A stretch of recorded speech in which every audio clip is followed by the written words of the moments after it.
Just because we were down. I mean, right now, after the season, we had some guys that left, and we just had a huge need there. Plus, we needed to get bigger and better, and and obviously when you look at our running game from last year, some things like that, and we've got to get better at that area. So it's good for our guys, the guys who are here. It's good competitive.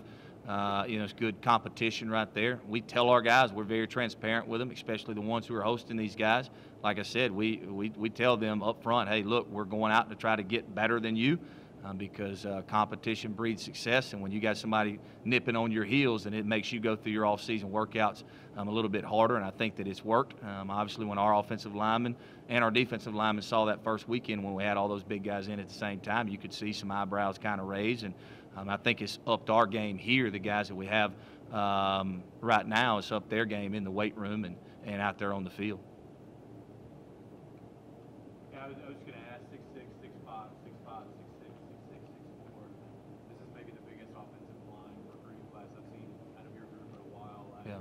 Was height just a main factor here, just trying to get some guys up front? Yeah. Line of scrimmage? Yeah, no, we really just looked for the most athletic guys that we could find, big athletic guys that we could find. And I think that, again, Coach Hamilton, the rest of the staff that had those guys in their areas, as well as our guys on campus when we were able to get these dudes on campus, because we were recruiting against a lot of people with those guys. I mean, I'm very, very proud of this class because we beat and recruited against a lot of people getting these kids here.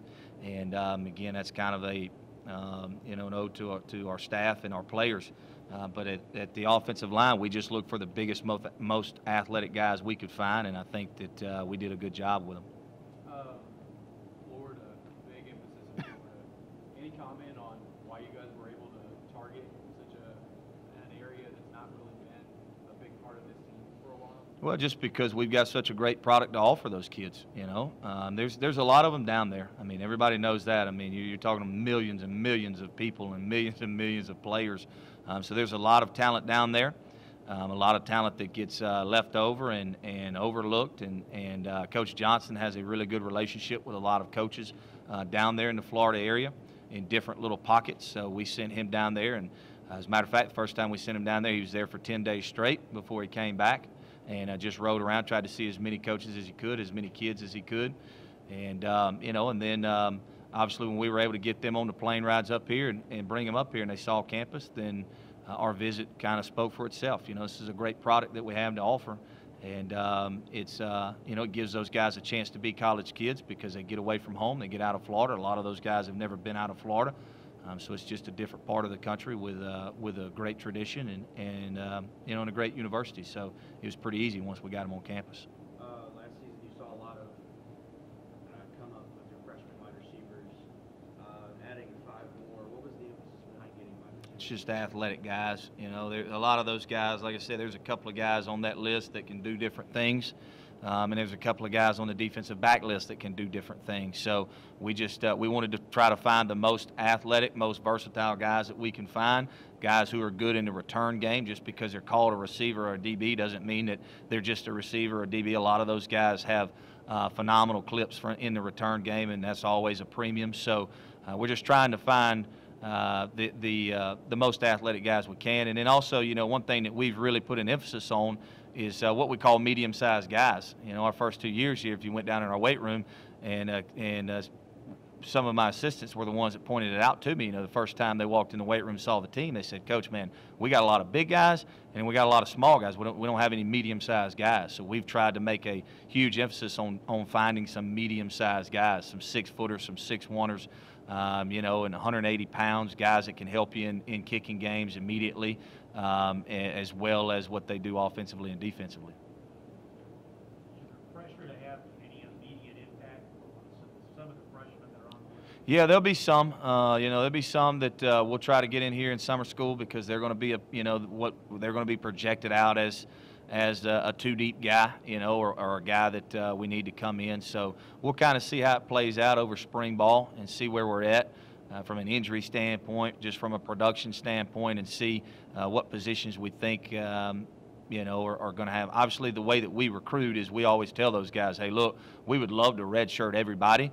It's just not the case here. We're recruiting guys that we think can play right away, and then we bring them in and we make that decision when we get to that point in fall camp. Has your approach to recruiting changed at all since you've been here? No. Well, it's evolved. I wouldn't say that it's changed, just evolved. We've tried to. Last year, we made a huge emphasis on getting our depth up, getting to 85 bodies, 85 counters, and we did that. You know, at the FCS level, you get 63 scholarships, and you can put 85 bodies on those 63 scholarships. And we really tried to do that last year so that we could get our depth up. And obviously, that was probably the only reason why we made it out of last season with some of the losses that we had. This year, we didn't really need to do that. I'm going through spring ball with 63 guys on some form of scholarship, which is huge from a development of your program. That's huge because you can get better in spring. You're not just getting by. So we'll actually be able to go out there and get better in spring practice. So it hasn't changed. It's just kind of evolved. This year we didn't need to do that.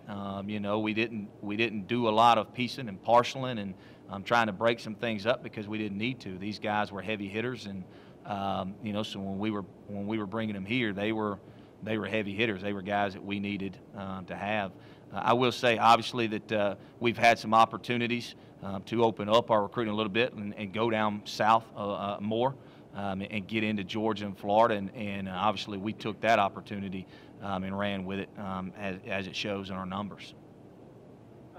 With the pickup of a three-star quarterback and then the announcement of another one coming, do you feel confident about your quarterback room going into spring? Yeah. You know, I feel very confident about those guys. It's just with what we do, you know, the quarterback position is so different. You know, you're always one turned ankle away from the next guy. You know, you don't. It's not like wide receivers where you got 15 dudes who can play 4 spots. You know, in all the other positions, it's one guy, and he's going to take those reps. But at the same time, if something happens to that dude, whether it's a concussion or whether it's an ankle roll or he stubbed his toe at the hotel and he can't move around good, you better have another guy ready. So, and it's all numbers. You know, we have numbers devoted to each position at each spot, and that was just what we needed this year. What you have in alignment and running back, do you see an improvement significantly as far as the running game production? Yeah, I think so. You know, the biggest deal is we're not in a situation to where, you know, a guy like DJ Pinnock, who's a true freshman, has to carry the whole load. You know, we've got the depth right there to roll some different guys in. We've got guys that do different things very well. There's some guys who are very scatty. You know, like Quarterman Sloan. I mean, he's a slicer, he's a dicer. He's that type of running back, very similar to old Mike Harris that we had back in 2010. Then you got DJ Pinnock. He's kind of an all-around guy.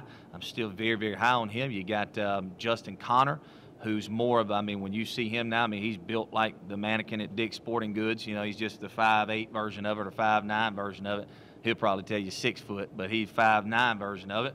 But he's a heavy kid. He can run through your face. And then Corey Thomas out of Etowah, the freshman, he's just a long, lengthy kid, got very good change of direction. He's more like DJ Pinnock, who's just an all-around versatile back.